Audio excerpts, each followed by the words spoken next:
Charles Prescott stood in the exquisitely designed sitting room of his mother's house. It was another Monday morning, which meant that he was to be at his house, but his mother wasn't hearing anything of it. After they had dinner the last night, he took another look at himself in the mirror. His chiseled face seemed chiseled from the same stone as the gigantic houses that surrounded him.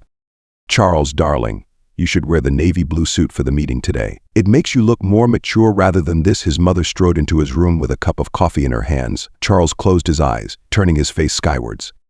"Mom, I feel like, don't forget to tie your tie properly. I can't have you looking like some sort of bohemian." His eyes rolled in exasperation as he adjusted his tie for what felt like the 100th time that morning. Noticing that his mother's eyes were still on him, he made his way over to the room on his right, where his suits were arranged. Picking one of the suits from the hanger, he quickly put it on. He didn't want to be late. As he strode out of the room, she was waiting by his bedroom door. "Don't forget the speech I prepared for you. Once you tell them all that you have won them over, I'd be there before the meeting." "But Mom, isn't it supposed to be something that I should write? If I tell them how I really feel about taking the company forward, they would be glad to be part of it." Victoria Prescott sipped her coffee slowly, and her face crumpled immediately. It was already turning cold, just like her smile. "What have I told you about these things? Just trust me, Charles. Do as I say." She put her free hand on his shoulder. Charles knew exactly what she was saying. She wanted him to again do her bidding and her will, just like every other time. Her words low-key sounded like a threat. "Okay, Mom, I have to sort out the orphanage packages first, then I'd be off to work." He placed a kiss on her cheek before making his way out of the room in the house. He stepped out of the grand mansion into the crisp morning air. His driver, Jenkins, was already waiting for him by the car. "Good morning, Sir. Morning, Jenkins. Take me to the orphanage home, please." Charles nodded, settling into the back seat as they drove through the city. He gazed out the window as his mind wandered to the meeting ahead. His mother had prepared quite a long speech, and he wasn't exactly looking forward to it, but he knew much better than to disobey her. The 20-minute drive ended up with them arriving at the orphanage home. It was a combination of two large apartments surrounded by a small garden. A woman was already waiting outside with a smile on her face. He got out of the car and was immediately greeted by her warm smile. "Good morning, Sister Margaret." "Ah, Charles, dear boy, thank you for coming. We're so grateful for your family's support." She took his hands for a quick shake. Charles smiled and followed her inside, where he was greeted by the chatter of children. He spent the next hour helping to sort packages of food and clothing that he had sent earlier that day, chatting with the kids and listening to their stories. "Sir, your mother." Jenkins moved closer to Charles, who was reading a book to the children, and gave him his phone. Charles jumped to his feet, realizing that if he didn't leave now, he'd be late for the meeting he was supposed to attend. As he prepared to leave, Sister Margaret approached him with a small box. "For your mother, Charles." A little something from the children. He took the box, touched by the gesture. "Thank you, sister. I'll make sure to give it to her." With a final wave to everyone, he rushed back to the car, and Jenkins sped out of the orphanage, knowing that he had to beat the clock. As Charles arrived at the office, he took a deep breath and headed to the conference room where the meeting was being held. His secretary was already waiting for him with the speech that was prepared for him. He fumbled with the papers in his hand, trying to scan through them. "Good morning, everyone," he began, trying to sound confident as he entered the conference room. "I'm here today to talk about Green Tech Inc. Yes, our solar panels harness the power of the sun and reduce carbon emissions by 50%. He paused, trying to remember the exact figure. He glanced down at his notes, but his eyes scanned the page without focusing. "Ah, yes, and our wind turbines generate electricity at a rate of 2.5 megawatts. The clients looked at each other, seemingly unimpressed. One of them raised an eyebrow, and another scribbled some notes on her pad. Charles tried to recover, but his words only got more jumbled. "And our energy storage systems use advanced battery technology to optimize energy efficiency and reduce waste." He trailed off, struggling to remember the key points he wanted to make. The clients looked at each other, their expressions growing increasingly skeptical. He closed his eyes for a second, trying to get himself together. The room fell silent, and Charles could feel the eyes of the executives and, most importantly, his mother on him. He knew he was struggling, but he couldn't seem to get his bearings. "Let me start again," he said, taking a deep breath. "I'm sorry. I'll just get to it." He took a deep breath, avoiding his mother's eyes. He had a bad feeling from the start about using something written by his mother, and despite practicing everything, he still wasn't at ease. "Look, I know we're not just selling solar panels and wind turbines. We're selling a chance to make a difference. A chance to reduce our reliance on fossil fuels and create a more sustainable future. At Green Tech Inc., we believe that our responsibility goes beyond just providing sustainable energy solutions. We're committed to making a positive impact in the communities we serve." Pointing to the screen behind him, he indicated a table of contents. The Green Schools program has provided educational resources and workshops to teach children about renewable energy and sustainability. We've also partnered with local organizations to develop community gardens and green spaces, providing access to fresh produce and promoting environmental stewardship. And we're committed to transparency and accountability in everything we do, Charles emphasized. We publish annual sustainability reports detailing our progress and impact. We also have an independent advisory board that ensures our practices align with our values and mission. Charles paused, scanning the room to make eye contact with the clients. We believe that business can be a force for good, and we're dedicated to leading by example. The clients listened intently as their expressions changed from skepticism to interest. I believe in what we do, Charles smiled, making his conviction known. And I know that together we can make a real difference. The room fell silent for a moment before erupting into applause. The clients smiled, nodding their heads in approval. Thank you, Charles, one of them finally spoke, looking at his partners for approval. That was a great pitch. We can see that you're passionate about what your company does. Another executive spoke up. I have to say I was skeptical at first, but you've really sold me on your company's values. Can you tell me more about what you do? Charles smiled, relieved that the pitch had gone well. Of course. Our company, Green Tech Inc., specializes in sustainable energy solutions. We design and implement renewable energy systems for businesses and homes, helping them reduce their carbon footprint and save on energy costs. One of the executives asked, "That sounds impressive. Can you give us some examples of your work?" He nodded. We've worked with several major companies to install solar panels and wind turbines, reducing their energy costs by up to 50%. We've also helped homeowners switch to renewable energy sources, reducing their reliance on fossil fuels. The executives nodded, taking notes and asking follow-up questions. After a few minutes of QA, one of them said, "Thank you. I guess we have found ourselves a partner." Charles excused himself from the meeting room, feeling relieved that the pitch had gone well. As he entered his office, he was followed closely by his mother, who looked less than pleased. "Charles, what was that?" she demanded, closing the door behind her. "You didn't follow the plan at all." He looked at his mother, trying to stay calm. "Mom, I know I didn't stick to the script, but I felt like I needed to speak from the heart." But his mother cut him off. "Speak from the heart. This is business, Charles, not some feel-good charity event. You need to stick to the plan and make a strong impression." "But Mom, I think I made a good impression. The clients seemed to respond well to my passion." "Passion? This isn't about passion, Charles. It's about making deals and growing the company. You need to focus on the bottom line, not your feelings." She interrupted him again, pacing. This time, without a word, he walked past his mother, opening the door. "I need some air." Charles, what are you doing? You can't just leave in the middle of the day." His mother began to protest, but he was already determined not to stay another minute with her. As he emerged from the building, Jenkins, his driver, was waiting by the car, looking somewhat concerned. "Sir, shall I drive you somewhere?" he asked. But Charles shook his head. "No, Jenkins, I need some time alone. I'll drive myself. I'll be fine." Jenkins, really, despite his assurance, he saw that Jenkins was having none of it. Not that he could do anything. Charles got into his car and drove away from the building, wanting to be far away from everything. He drove aimlessly, trying to clear his head, until he found himself in a quiet neighborhood that looked pretty posh. He parked his car in a safe spot and got out, wandering around the streets trying to process his emotions. Charles's feet carried him to a small restaurant tucked away between skyscrapers. The exterior was unremarkable, but something about it beckoned him inside. He pushed open the door, and a bell above it rang out, shattering the silence.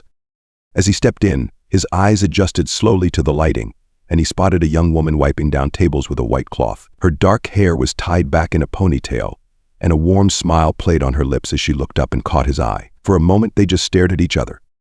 "Hi there," she dropped the white cloth on the table, breaking the spell. "Welcome to Well, we don't have a name yet." Actually, she laughed, and Charles's heart skipped a beat. "But we're getting there. We're not open yet, but you should come back in a week for our grand opening." As he turned to leave, Charles caught a glimpse of himself in the window reflection, a young man who felt that he wanted more. He took a deep breath, savoring the aroma of freshly brewed coffee and the warmth of the restaurant. For the first time in a long time, he felt like he was exactly where he was meant to be. "But if you don't mind, can I get something to drink? We're still experimenting with our menu, but I can whip up something special." Charles turned around, nodding eagerly as he went ahead to take a seat at the counter, still watching her. "Try this." She handed him a glass filled with a velvety liquid. "It's one of our signature drinks. We call it the Midnight Sky." As he took a sip, he wondered why she seemed like an enigma. His eyes widened in surprise as he took another sip. The flavors danced on his tongue, and he could only describe it as being between sweet and savory goodness. This is really incredible, he smiled at her, finishing the remaining contents in the glass. The young woman's eyes crinkled at the corner. I'm glad you like it. I'm sorry, I know I'm not in the right place to ask, but what brought you here? The place clearly looks uninhabited, especially from outside. Charles hesitated, unsure of what exactly to say to someone he just met. It has just been a rough day for me. I know the day hasn't ended, but it is what it is. My mother is constantly on my neck. Well, aren't they all? She chuckled, putting her hands on the counter. What exactly did she do this time? My mother, she can't seem to let me be. She wants in on anything or whatever I'm doing, and she also does her best to make her decision my eventual decision, even when I am against it. He sighed, nodding slowly. Even when I don't want it, and all I want is for her to see that I'm a grown-up. Clearly she sees that, but she doesn't want to admit it yet. Maybe she just doesn't want to accept that you won't be her little boy anymore. I guess things like that can be super scary sometimes. Charles watched as her forehead shone with beads of sweat from how she was working, yet it didn't dim her beauty. I didn't get your name earlier. I'm Charles. She broke into a smile immediately, moving away from the counter. I'm Sophia. He checked his Swiss wristwatch, all of a sudden shocked at the amount of time that had passed. How come I've spent this much time here? Is it your beauty that kept me or the drink? Sophia shot him a look, making him laugh. Don't patronize me, Charles. It's most likely the drink. Charles hesitated, not wanting the moment to end. Can I see you again? Sophia raised an eyebrow, giving him a funny look. I don't know. I'm pretty busy with the restaurant. She looked away from him. My birthday party is coming up, and I'd love for you to be there. It would mean a lot to me. She laughed, with a hint of amusement in her voice. I don't know. I might be busy for a while. We're still getting everything off the ground here. Charles nodded understandingly. I get it, but regardless, we should exchange contacts. I'd love to stay in touch, he said, pulling out his phone. Okay, sure, but no promises, no promises. I swear. I just want to make sure I can find you again, he smiled, feeling triumphant. I guess we will be seeing each other again. Bye. He made his way out of the restaurant quickly. It wasn't until a few weeks later, before Charles's birthday, that he even thought of mentioning Sophia to his mother. Charles, what are you thinking? A Prescott does not associate with service industry workers. She shot him a look, dropping her spoon. Charles shifted uncomfortably, knowing he had displeased his mother. Mom, I just met her, and it doesn't matter. You must maintain a certain social standing, Charles. She scoffed, shaking her head. You don't expect me to accept you dating a waitress. What would that portray for the company? He sighed dramatically as the food suddenly tasted bland in his mouth. Please, Mom, can you just give her a chance?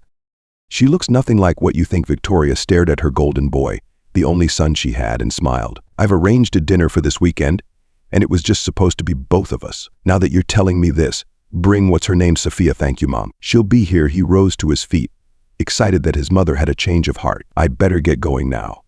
I have to make a trip tomorrow.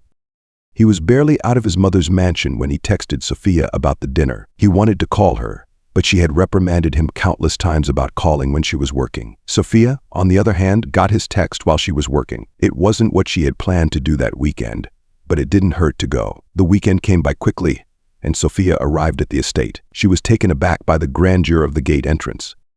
As she stepped out of the cab, she was struck by the opulent decor. A wave of shock and embarrassment washed over her as she took a look at her clothes. As she stepped inside, she was struck by the opulent decor and finely tailored staff. Charles, why didn't you warn me? She whispered to Charles, who was waiting outside for her. I feel so out of place. Charles looked taken aback by her reaction. I'm sorry, Sophia. You look beautiful regardless. Don't flatter me. I'm telling you for the last time, she said, hitting him playfully on the arm. You never told me you lived in another world. Isn't that rather too much of a flatter now? He leaned into her, smiling. I'm glad I didn't tell you.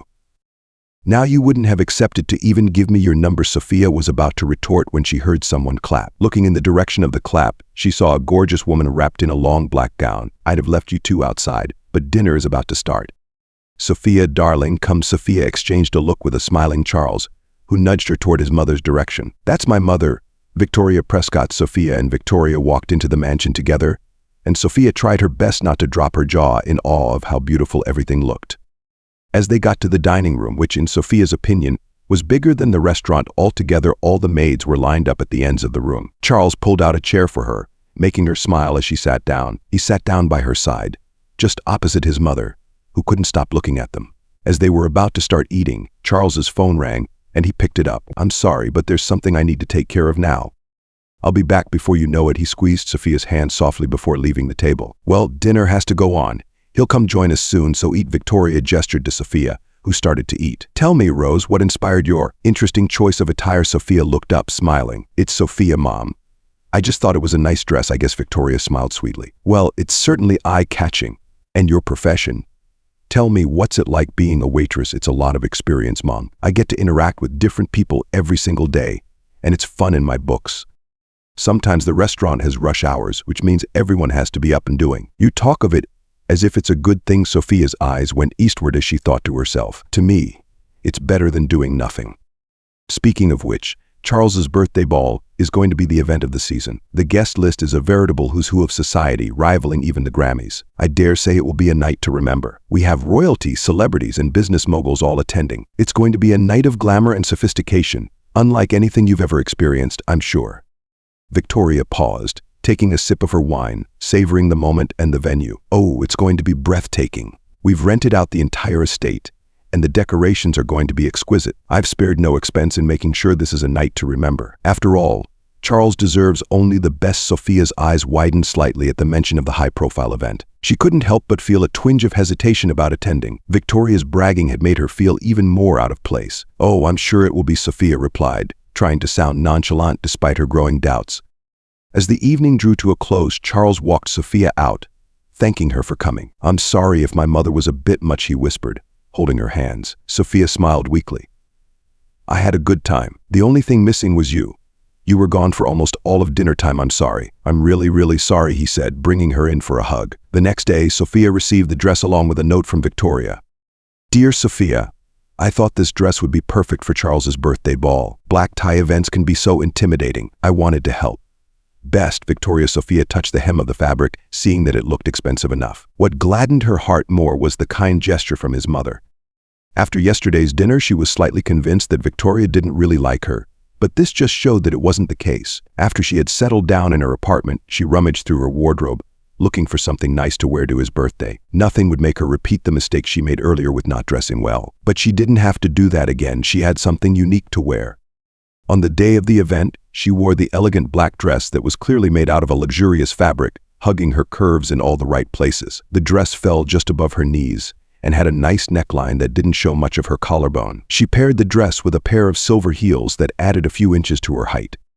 The shoes were a gift from Charles, who sent them alongside jewelry. When she told him that his mother sent her a dress, she was glad that they were comfortable enough to wear for a few hours. Her outfit was completed with a simple necklace and a pair of stud earrings that he got for her. She kept her hair simple, pulling it back into a low ponytail. As she looked in the mirror, she felt confident and beautiful. All she had to do now was hurry out and get into the car that Charles arranged for her.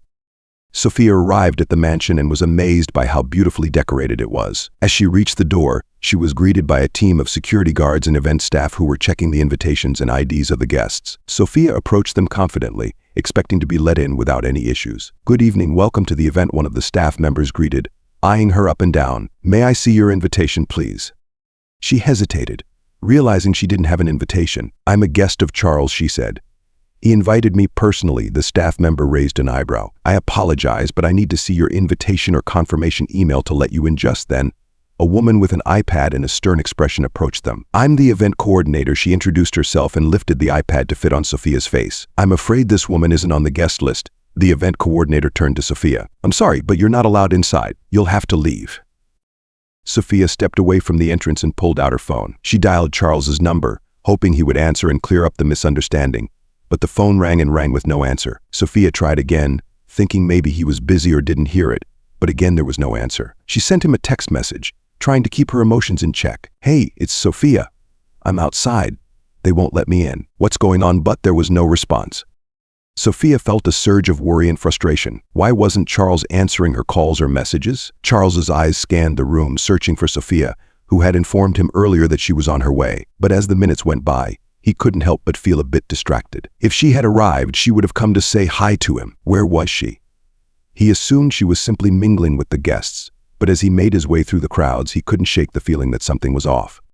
Finally, he checked his phone and saw the missed calls from Sophia. His heart sank as he quickly dialed her number. Sophia, where are you? He asked, alarmed at the number of missed calls. I'm outside, she answered sadly.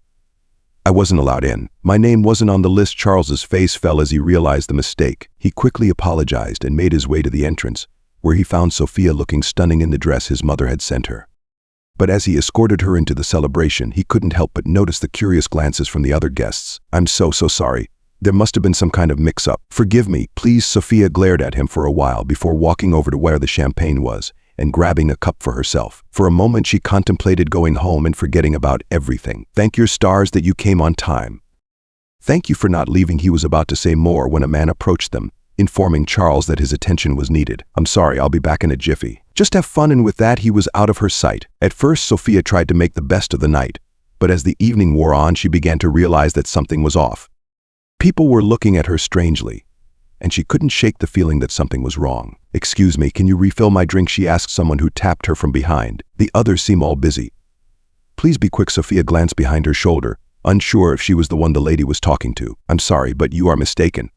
I'm not a maid, the woman laughed. Are you being serious? It was then that Sophia realized that the dress she was wearing was identical to the uniforms of the house staff.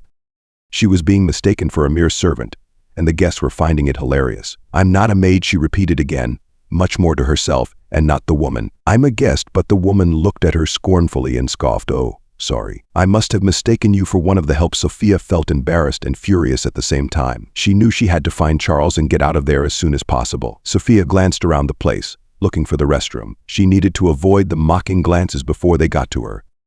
Luckily, there was no one in the restroom at that time. She got into one of the stalls and locked the door, wanting to be alone. She heard the door open, and loud voices filled the whole restroom. Can you believe that dress? One of them said, putting on the tap and giggling. It's like she's trying to be a servant or something. I know, right? The other woman replied, laughing.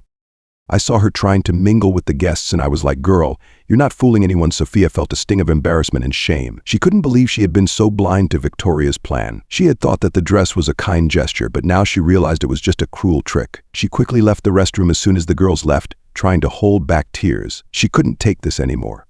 She needed to find Charles and tell him what was happening. But as she made her way back to the party, she saw Charles laughing and chatting with his friends, completely oblivious to her distress. She felt a surge of anger and hurt. Why was he so clueless? Didn't he care that his mother was humiliating her like this? She took a deep breath and tried to calm down. She needed to talk to Charles to make him understand what was happening. But as she approached him, she saw Victoria walking up to her, spreading her arms out. I hope you know where you belong now, Victoria whispered into her ear before Sophia could pull away from the hug. In that moment, she knew she had to get out of there before things got any worse. As Sophia turned to leave, a guest intentionally poured their drink on her. Look at the help now.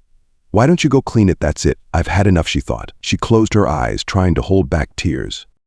She pushed through the crowd that was beginning to form, desperate to escape, but was met with a wall of paparazzi. Who are you? One of them asked, camera snapping. Sophia tried to shield her face. I'm no one. Just leave me alone. However, they continued to snap photos of her. Charles, on the other hand, was discussing a potential deal with a client when he heard gasps. Looking in that direction, he spotted Sophia. Excuse me, Charles interrupted the man he was talking to and began to walk toward where he had last seen her. He saw her moving toward the entrance with her clothes stained and paparazzi all over her. But as he reached the entrance, he saw Sophia stepping into a taxi. Sophia, wait, he called out, but the taxi door closed behind her, and the car pulled away. He had to make things right. He pulled out his phone and dialed her number, but it went straight to voicemail. He tried again and again, but she wasn't answering. He knew he had to talk to her, to explain what had happened and apologize for his mother's mistake. But for now she was gone, and Charles was left standing alone outside his own party, feeling helpless and ashamed. Weeks passed, and Charles's distraction at work grew worse by the day. His mother, Victoria, noticed the change in him and confronted him. Charles, what's going on with you? You're not focused on the company at all. We can't afford to lose our edge. Not now when we're on the verge of being taken over. Charles sighed, rubbing his temples. I know, Mother. I'll try to focus, but he couldn't shake Sophia from his mind. He tried to immerse himself in work, but his thoughts kept drifting back to her. He wondered if she was okay, if she had forgiven him. As the days turned into weeks, Charles found himself becoming increasingly withdrawn. He stopped attending meetings, stopped answering calls, and stopped leaving his office. His mother grew concerned, but Charles couldn't explain what was wrong. He didn't know himself. One evening he found himself standing in front of the restaurant where they first met, hoping to catch a glimpse of her. But she wasn't there. The next day he drove to her house, hoping to see her, but she wasn't there either. Feeling desperate, Charles decided to wait for her outside her apartment. He arrived in the morning and sat in his car, watching the entrance. As the hours passed, he began to feel like he was hallucinating. But then he saw her. His heart skipped a beat. He wondered if he was dreaming, but Sophia saw him and smiled. Charles, what are you doing here? She asked, standing by the window. He got out of the car, feeling like he was in a trance. I don't know. I just needed to see you, Sophia nodded. Come inside. Charles followed her into the apartment, feeling like he was walking into a dream. The room was decorated with different hand-drawn characters. Sophia led him to the couch, and they sat down together. I've missed you, Charles started saying immediately. Sophia took his hand. I've missed you too. They sat there in silence for a moment, hands entwined. Then Sophia spoke up. I've been thinking a lot about us, Charles, about what happened at the party. Charles nodded, feeling a pang of guilt. I'm so sorry, Sophia. I didn't know what happened until later when I heard someone poured wine all over you. Sophia squeezed his hand. You didn't know, Charles. It got hard for me. I felt so alone and naked out there. I'm sorry, Sophia. I should have known, and I shouldn't have left you alone. It's been hard waking up each morning and knowing that I can't reach you. It has been pure torture. She smiled, seeing the pain in his eyes and understanding that it was hard for him. Let's go get dinner then. What's the best way to celebrate this? Charles let out a shout, crushing into her and holding her like there was no tomorrow. Thank you for forgiving me. Thank you. She held him tight, and he continued to mutter his appreciation. It wasn't until a while later, after she had freshened up, that they decided to eat out. As they stepped out of the apartment hand in hand, Charles noticed a black limousine parked behind his car. His steps slowed down, alerting Sophia, who followed his gaze. What is my mother doing here? He mumbled to himself as Sophia held his hand tighter. Sophia's eyes widened as a chauffeur stepped out of the limo and approached them. Miss Sophia, your grandfather requests your presence immediately. Charles's eyes narrowed at the man, and he stood in front of Sophia like a form of barricade. Who's your grandfather? He asked. I don't know what's going on, but I have to go. The chauffeur opened the door, waiting for Sophia to enter. Please, Miss Sophia, your grandfather is waiting. Sophia turned to Charles. Come with me. Of course, I wouldn't just follow some random person. As they entered the limo, Sophia's anxiety grew. I've never seen my grandfather send a limo before. Something must be wrong. I hope he is all right. The last time he wasn't well, he didn't tell me. I just hope he's all right. Charles took her hand, trying to reassure her. We'll face whatever it is together. The limo pulled up to a large commercial building with the Green Tech Inc. company logo emblazoned on the side. Wait, why are we here? This is your family's company, right? Sophia asked as they got out. Charles was trying to understand why they were there as they glanced back at the chauffeur, who gestured that they should go in. They entered the building hurriedly. As they stepped out of the elevator, Charles and Sophia heard someone speaking in one of the offices. Charles knew exactly where it was, and they both headed there, still confused. A man who had his back to them was addressing the people in the room about how things would be run differently. Someone in the room must have hinted at their presence, because he turned towards them, smiling. Ah, there she is. Your new CEO has arrived, he informed the room, and they erupted into applause. Granddad Sophia stepped forward, relieved to see that he was fine but confused by his statement. Sophia's grandfather chuckled. Yes, my dear. I'm afraid I've kept my true identity and wealth hidden from you, but I've been grooming you for leadership all along.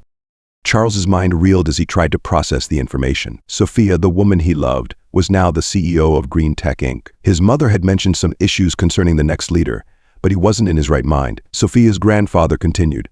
I've had you working at one of my restaurants with my security monitoring your progress. You've shown great potential, my darling, and now it's time for you to take the reins.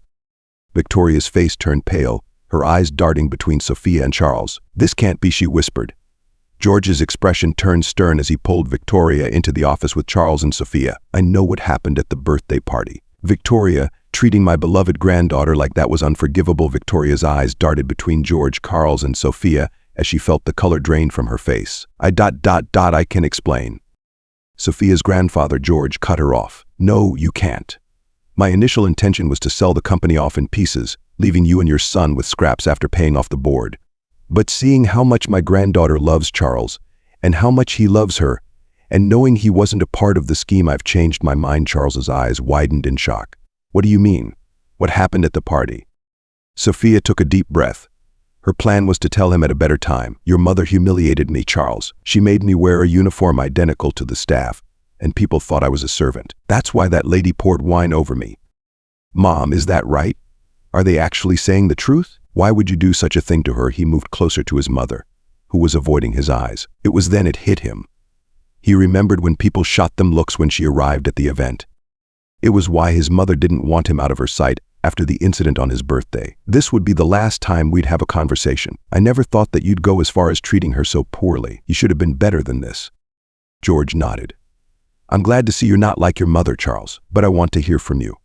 Can you tell me why you should still be a part of this company? Charles took a deep breath. I've worked hard for this company, sir. I've given 110%, always trying to turn things around. I love this company, and I believe in its potential. I want to continue working here to make it succeed. I'm sorry about my mother's wrongs. I can assure you that I'm nothing like her." George looked at him impressed. "I like your spirit, Charles, but it's not up to me anymore." "Ask the new CEO." "No," Sophia interjected. "I don't think you should be an employee here." Charles nodded at their decision. He understood how things might turn out. "Because I think you would be better at running it," Sophia said, and Charles thought he wasn't hearing correctly, but the smile on her face made him know that he heard right. "Are you serious?" "Do you mean it?" "Yes, I do. You've proven yourself, Charles.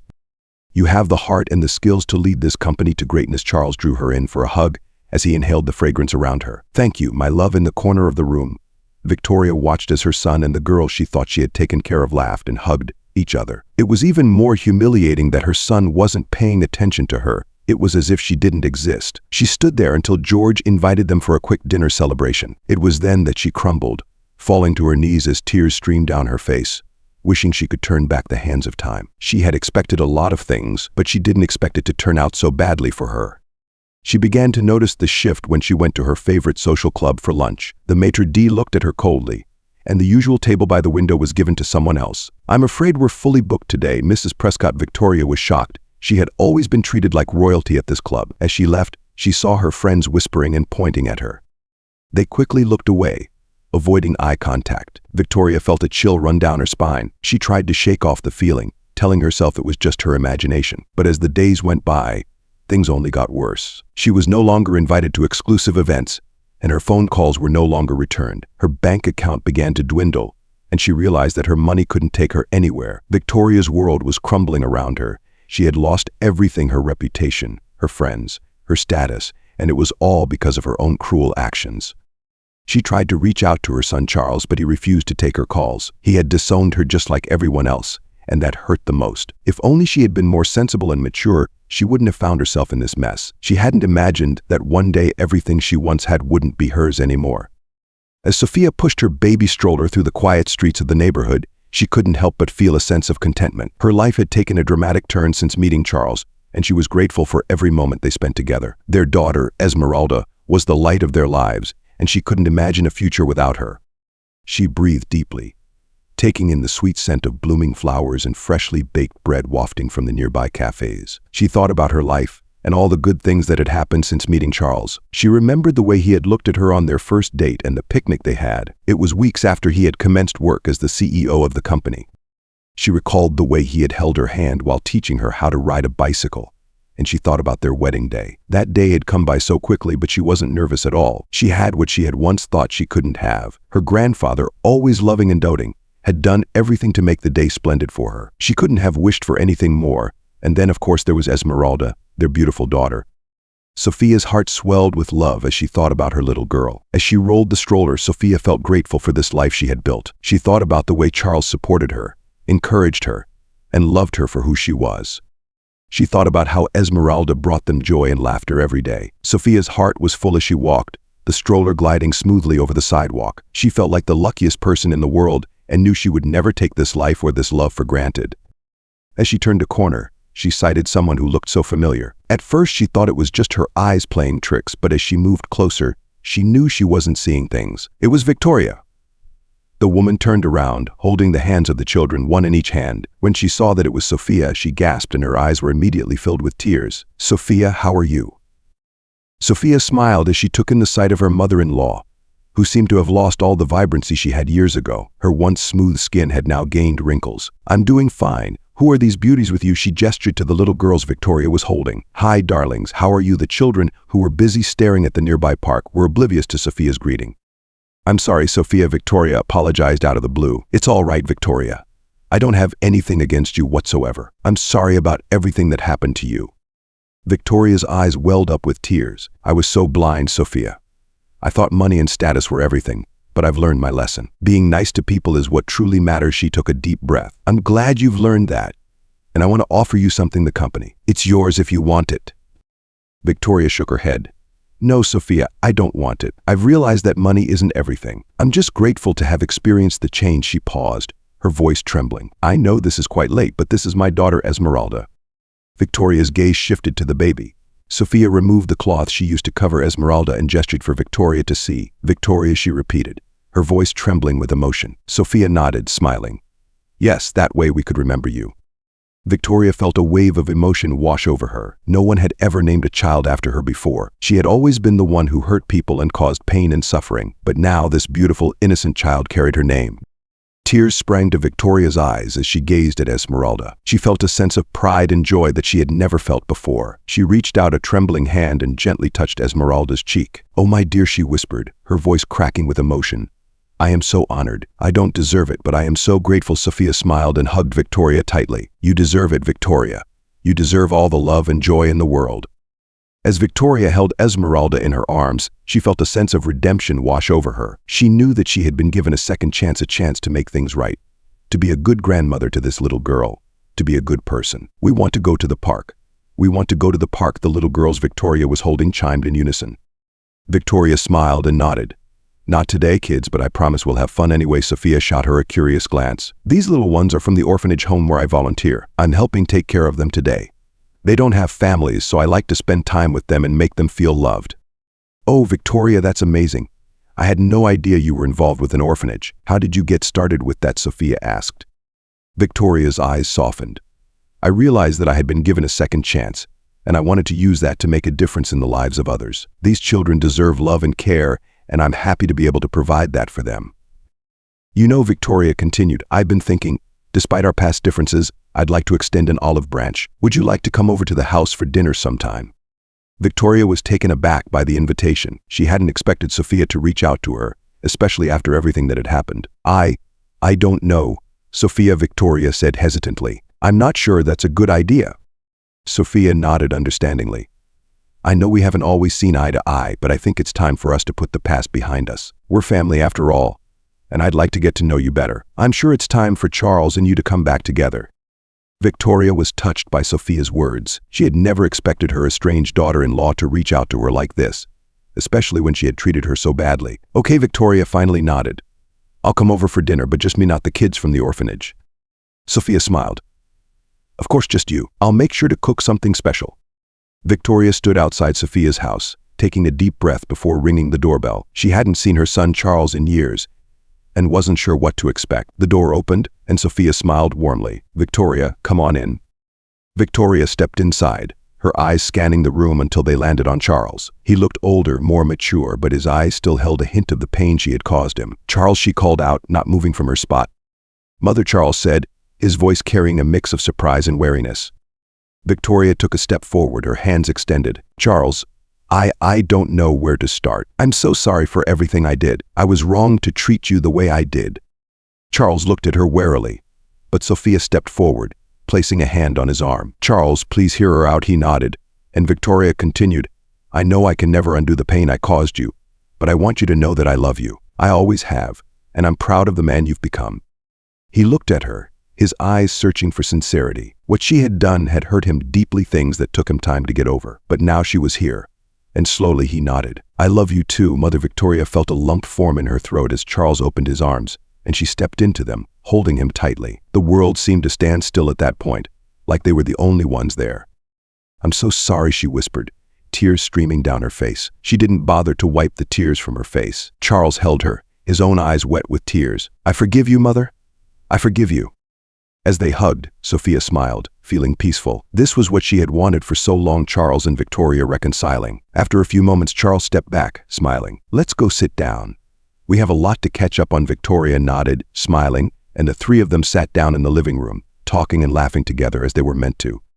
As the evening wore on, Victoria felt a sense of joy she hadn't felt in years. She had her son back and she was grateful for it. Charles held his wife's hands as they shared a glance, and of all the things he was blessed with in life, she was the most amazing of all. "Thank you," he mouthed to her, making her smile like a high school girl who had just fallen in love.